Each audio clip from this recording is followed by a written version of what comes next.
Okay, to continue to cover section 3.1, quadratic functions, I'm going to start here with a little refresher on the equation for a circle. So what we got here, x minus 3 quantity squared plus y plus 4 quantity squared equals 25. Again, that is going to be the formula of a circle, and this is standard form. The parabolas we worked with in the last video and in class that first day, those were also in standard form. And the nice thing about standard form is you can pluck the center of the circle right out of the equation.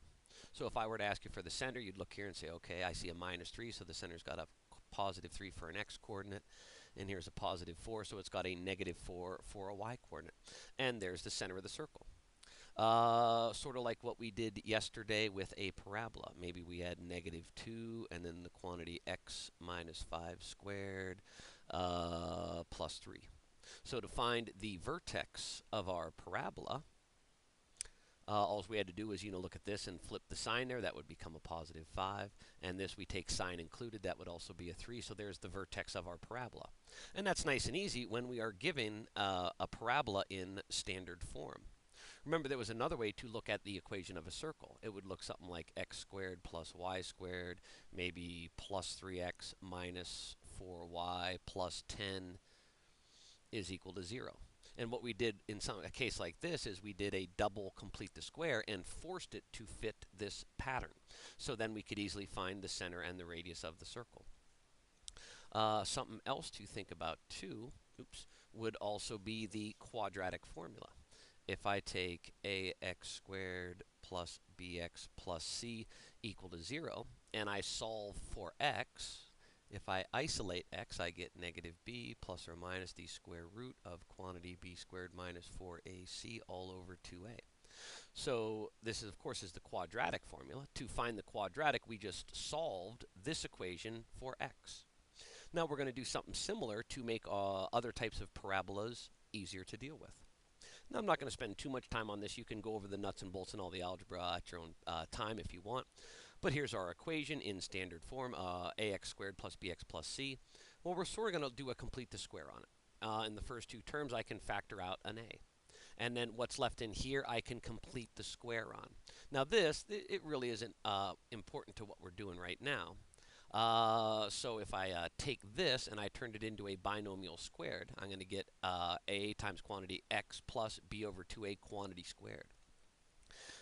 Now that it's in standard form of a parabola, we can look here and, we got our x plus this, so we're going to sort of switch that sign, make it a minus. And then this is going to be the x value of our parabola's vertex, negative b over 2a. And again, that will be the x-coordinate of our vertex. So if we are given a parabola in this form, just like with the quadratic formula, find your a, b's, and c's. Well, you don't even need c for this. Just figure out what the a and b coefficients are and plug them in here. And once we get that, how do we find the y value that's paired up with that x value? Well, we find f of that same negative b over 2a. Just for a numerical example, say we found that this value was 3. Well, how do you find the y value that's paired up with it? You go back to the original equation. You plug a 3 into the original equation, f of 3, and see what number pops out. So the vertex of a parabola, if you are given a parabola in this form, not the standard form, we can easily find the vertex. So our parabola is ax squared plus bx plus c. The vertex is going to be, our x-coordinate is negative b over 2a. And then to find the y value, we just run that number through the original function. So the x-coordinate is negative b over 2a. The y-coordinate is found by substituting that x-coordinate into the parabola's equation and evaluate it at that value of x. Oops, excuse me. Now, yesterday we had 5 steps to graph a parabola. Here are also 5 steps. Many of them are exactly the same as yesterday.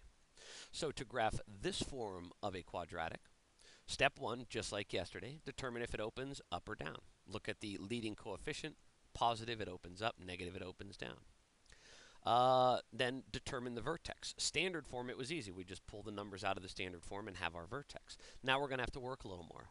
Find negative b over 2a, that's our x-coordinate, and then plug that back into the original equation and get its output. That will be our y-coordinate of the vertex. Step 3, find the x-intercepts if it has any by setting f of x equal to 0. Now, yesterday they were real nice and easy ones. They were numbers like x squared minus 2 or plus 2x plus 1. You know, that is easy to factor into x plus 1 times x plus 1. The ones we're going to do today are not going to factor nicely. So we're going to have two options here. You remember, we can always fall back to complete the square or the quadratic formula. Yesterday was just too easy. So today we're going to use complete the square or quadratic formula. You can pick whichever you prefer. If you apply it right, you'll get the right answer. Step 4, exactly the same as yesterday. Find the y-intercept by finding f of 0. Number 5, plot the points you found to create a nice smooth curve. So let's try this out. So we have a quadratic equation right here, negative x squared minus 2x plus 1. So we're going to graph that and then also find its domain and range based on the graph. So step 1, which way does our parabola open? I see a negative in front of the x squared, so a is less than 0. Our parabola opens down. That's an n. Step 2, vertex. Our vertex is a point, and I'm just going to set an empty set of parentheses here, and we'll plug in as we find it. Of course, the x value there is going to be negative b over 2a. So let's see. Negative, what's our b value? B is the number in front of x, so that's a negative 2. And we divide that by 2 times a. A is negative 1, so this is going to be 2 times negative 1, or negative 2. So I guess it doesn't matter how we cancel. You know, this negative sign could cancel with this one and turn to a plus. And now we have 2 divided by negative 2, which is negative 1. Or we could cancel them this way and get negative 2 divided by 2, which is also negative 1. Or we could just cancel the numerator denominators and have negative 2 divided by 2 is negative 1. So that's the x-coordinate of our vertex. Put that there. And I'll switch over to red to find the y value. Our y value is just f of x, and in this case it's going to be f of negative 1. We're going to plug our negative 1 back through this original equation up here. So now be careful with this negative sign. It's negative and then x squared minus 2x plus 1. And in those empty parentheses, I'm going to substitute in a negative 1. Now remember your orders of operations, exponents first. Negative 1 squared is negative 1 times negative 1, or 1. And then this negative turns it back to a negative 1. Negative 2 times negative 1 here turns into a plus 2. And then we have plus 1. So if we have our 1 and negative 1 cancel, we're just left with this 2. That's our y value of our vertex. Okay. Step 3, x intercepts. To find the x intercepts, again, the big idea is to set f of x equal to 0. So here's my equation, f of x. If I set that equal to 0, negative x squared minus 2x plus 1 equals 0. When I look at this, we could do quadratic with a of negative 1, b of negative 2, and c of 1. But my b value is an even number. When I see an even number b value, I usually lean toward complete the square. And the first thing I want to do is get rid of this negative in front of the leading x squared so I can use complete the square. So I'm going to multiply everything by a negative 1, which is just going to flip all my signs. Okay. Next, I'm going to, well, we could think, okay, I want to try to factor this. Is there any way to factor and get the factors of negative 1 that are going to add up to 2? It's not going to work anyway. The signs are not going to cooperate. So we're going to do a little complete the square here. I'm going to add 1 to both sides to open up a space there. So I'm going to leave a gap, add 1 to both sides. Now over here it's a positive 1. Okay, I want to come up with my complete the square binomial. So to create my binomial, I'm going to bring down my x, I'm going to bring down the sign, and I take this number and chop it in half. Half of 2 is 1. To make this work, I got to add something to both sides to keep the equation balanced. When we bounce back up, we square it. 1 squared is 1, and I'm going to add it over here also, and 1 plus 1 is 2. Okay, I need a little more room to work with here. Get some of this out of the way. Okay, and to continue our completing the square, of course, next step is to square root both sides. If I square root this side, the square and the square root cancel, springing the x plus 1. And I'm also going to square root my 2 over here and get radical 2. And don't forget, when we square root both sides, we will have a positive and negative root. So to get x by itself, we're going to subtract 1. X equals negative 1 plus and minus the square root of 2.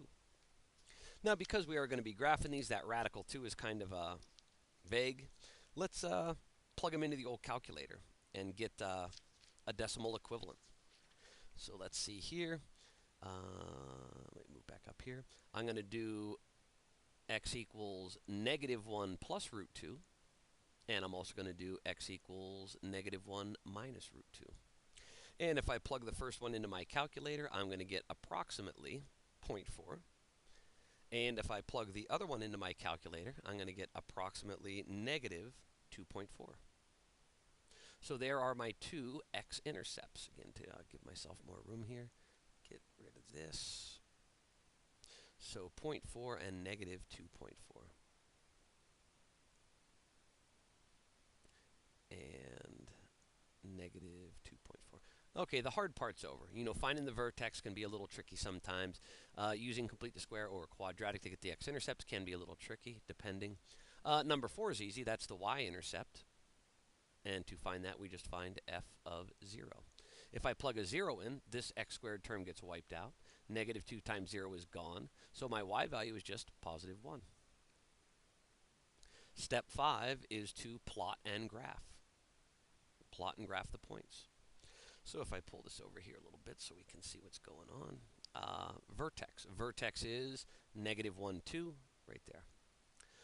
We're just having to eyeball and do a guesstimate on these. Positive 0.4 is a little bit less than a half. And then negative 2.4 is between negative 2 and negative 3, just a little bit closer to the negative 2. Whoa, back, back, back. What did I do there? Right about there. And oops, I deleted my other point. Y-intercept is positive 1, and that looks like a good spot. You know, we got a nice flow to start our parabola here from the vertex on down. And also in this direction. There we go. Now it looks like we do have a question down here. I don't know how great it is. Oh, yeah, that's right. Use the graph to find the domain and the range. I almost forgot. So, domain. What x values are we allowed to put into this parabola? Is there any possible dividing by 0? No. Are there any radicals we'd worried about a negative being under it if it's an even radical? No. So our domain is all real numbers, or negative infinity to infinity, or you could just say all real. The range is something we have to think about. Remember, the range is where we are defined on the y-axis.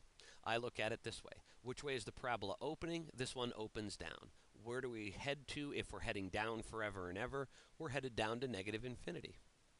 And then how high does the parabola go? Well, it has a maximum height here at 2. So that's my height, and we would use a bracket there because 2 is part of the solution set. On the other hand, you know, just for the sake of argument, let's say we have a parabola here opening up. Well, for this red parabola, I'd say, well, which way is it opening? Well, it's headed for infinity. So I know it's going to have a high point of infinity. Okay, and what's the lowest the parabola ever goes? If we look over to the y-axis, it's positive 4. Bracket 4, comma, infinity. So, are there rules to find the domain and ranges of quadratic functions? Yes. The domain of any quadratic function includes all real numbers. If the vertex is the graph's high point, then the range includes all real numbers below that y-coordinate. If the vertex is the graph's lowest point, the range includes all real numbers above the y-coordinate of the vertex. So remember, it's going to be either positive or negative infinity, and then you're going to take your vertex y value. Don't ever take the x value. X is part of the domain, not the range. All right, more about these mins and maxes, or high and low points. Consider a quadratic function in this form. If a is positive, the parabola opens up, and the vertex is the low point, or a minimum. If a is a negative number, parabola opens down and the vertex is the high point. So the x-coordinate of a vertex is this, negative b over 2a. Thus, we can find the min and max value of the function by evaluating the quadratic function at that x point. And it's summed up nice here in this box down below. So here's our quadratic function. If a is positive, we have a minimum. I always think about it this way. If a is positive, the parabola is going to open up. If we open up, our point's going to be down here, and of course that is a minimum. It's at the bottom of a valley. Its value is f of whatever our x-coordinate is of that vertex. And on the other hand, if a is negative, we know the parabola opens down. If the parabola opens down, our point will be up here, and that point has to be a max. It's a high point on top of a hill. To find that, the value of it on the y-axis, of course, just find f of your vertex's x. In both cases, the value of x gives the location of the min or max value. The value of y, or f of that value, gives the max or min value. All right, let's try example 4 here. And this one, it doesn't say anything about graphing. So consider this quadratic function. Part A, determine without graphing whether the function has a minimum value or a max value. So we look to our A. A is a negative number. A is less than 0. So we know it's going to open down. And if you want to draw a little sketch, a parabola opening down is going to look like this. And there's going to be a point on top of that hill. That point is a max value. Maximum value. Part B. Find the minimum or the max value and determine where it occurs. Well, where it occurs is the x value of our parabola's vertex, and then its actual value is the y-coordinate of the vertex. So part B, what we really need to find is the vertex. So let's see. X equals negative b over 2a. So the negative's there, and then our b value is a positive 6, and 2 times a will be 2 times negative 3. Well, so let's see here, our denominator, 2 times negative 3 is negative 6. So we have negative 6 over negative 6, or that's going to turn into, of course, positive 1. So the vertex is 1 comma something. So the min or a max occurs at x equals 1. But what is its value at x equals 1? Well, to do that, we're going to find f of 1. Back up to the original equation, minus 3x squared plus 6 times x minus 13. So this 1 squared is 1 times minus 3 is negative 3 plus 6 minus 13. Negative 3 plus 6 is positive 3. 3 minus 13 takes us to negative 10. So negative 10 is the value of our max. Let me get rid of a little of this. All right. And the last part is identify the function's domain and range. Domain is the easy one, the no-brainer. The domain for any parabola is going to be all real numbers. Or with interval notation, negative infinity to positive infinity. The range, we have to think a little bit. Okay, the range. Our parabola opens down. So where is it headed in the long run? It's headed to negative infinity. So that's where we're going to start. What's the highest point we are ever going to achieve? That's just the y value of our parabola's vertex, negative 10. So there's our domain and range, all real numbers and negative infinity to negative 10. And I think we've answered everything they asked us for. Yes. All right, time for you to practice. Checkpoint 3 is just like example 3. Checkpoint 4 is just like the one we just did. So pause the video, try the problems, and then fire it back up and see if you got them right. Okay, here's our quadratic. Step 1, does it open up or down? It's a negative x squared, so it opens down. Step 2, that's an n. The vertex, we need to find the vertex. So our x value is negative b over 2 times a. So we're going to have a negative 4 up top, a negative 2 in the bottom. The negatives divide to a positive. 4 divided by 2 is 2. So our vertex is 2 comma something. How do we find that something? Back to the original equation. f of 2. We plug our x of 2 into the equation. So that's going to be a negative 2 squared plus 4 times 2 plus 1. Order of operations, square it first. So that becomes a 4, and then the negative gets attached. Negative 4 plus 8 plus 1. Well, 8 and 1 add up to 9. 9 minus 4 is 5. 2 comma 5 is our vertex. And I guess I could have... Oh, it's not going to let me do that. Just rewrite it. 2 comma 5. What else do we need? Ooh, X Intercepts, 3. X Intercepts. We set this equal to 0. And let's see, we did complete the square last time. This would be another good one for complete the square because our b value is even. But let's change it up and do quadratic. A is negative 1. B is 4. C is 1. So our quadratic is x equals negative b plus and minus the square root of b squared minus 4 times a times c. A times c will be negative 1, all divided by 2 times negative 1, or negative 2. So the negative 4 out front for now. Under the radical, what's going on? Let's see, negative 4 times negative 1 is positive 4. 16 plus 4 is 20. And that's all divided by negative 2. Okay, I should just start a new slide for this scratch work, but we'll get through it. Let's see, simplify the radical 20. I'll pop up here to save a little room. Square root of 20 is the square root of 4 times the square root of 5. And the square root of 4 is 2. So now we have negative 4 plus minus 2 roots of 5 over negative 2. Okay, it's easy to see everything's even and divisible by 2. We got a 4, a 2, and a 2. So let's divide all those out. So now we're going to have a minus 2 plus and minus the root of 5 divided by negative 1. Now here's kind of weird. You know, a negative divided by a negative would turn that to a positive 2. But we'd also have to divide this by a negative. Now it's plus minus. If we divide by a negative, it would just be minus plus, which doesn't change it at all in essence. It's still, we're going to add and subtract one of each to get that. Okay, get rid of a little more of this. Again, good time for the calculator to find nice decimals there. And let's see what we have for this one. If we do the first one, back to pen mode, 2 plus the root of 5 takes us to approximately 4.23. And 2 minus the root of 5 is approximately negative 0.24. So there's our x-intercepts. Number 4, y-intercept, that is f of 0. So the first term goes to 0, the second term goes to 0, y-intercept is 1. Step 5, graph it. And then later we will identify the domain and range.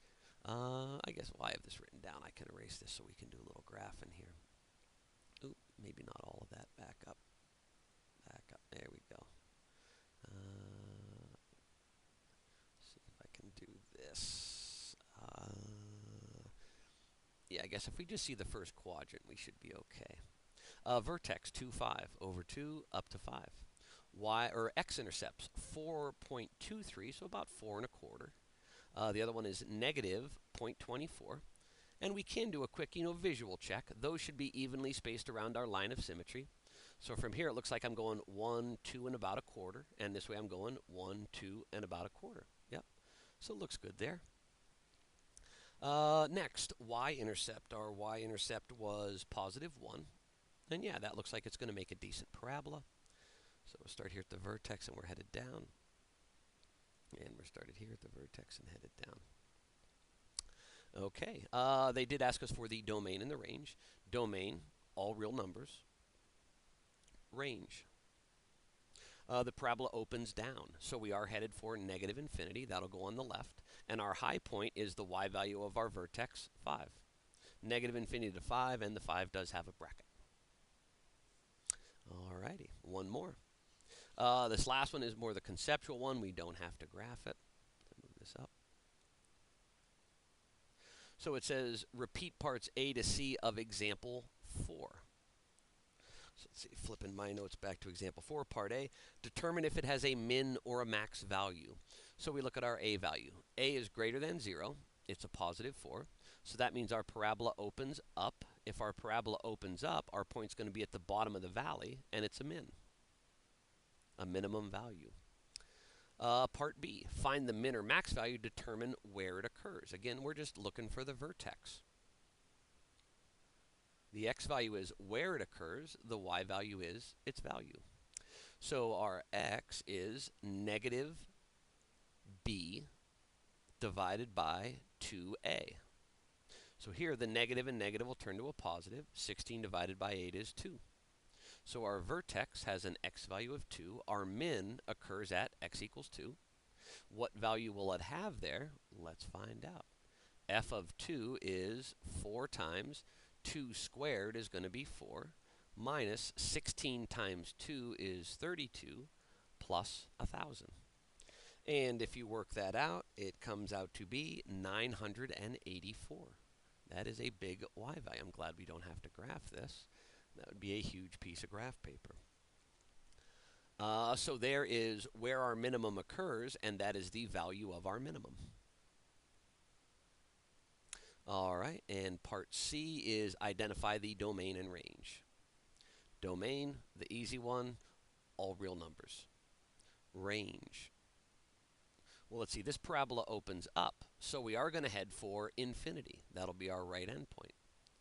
What is our left endpoint, or our minimum value? Well, that's the y value of the vertex. The bottom of the parabola is going to be 984. 984, comma, infinity. And there we go. Tonight's homework, if I'm not mistaken, the first 4 you might have to graph by finding intercepts and vertex and whatnot. These 3 are like the last example, more conceptual. A to C, you don't have to graph those. Have fun.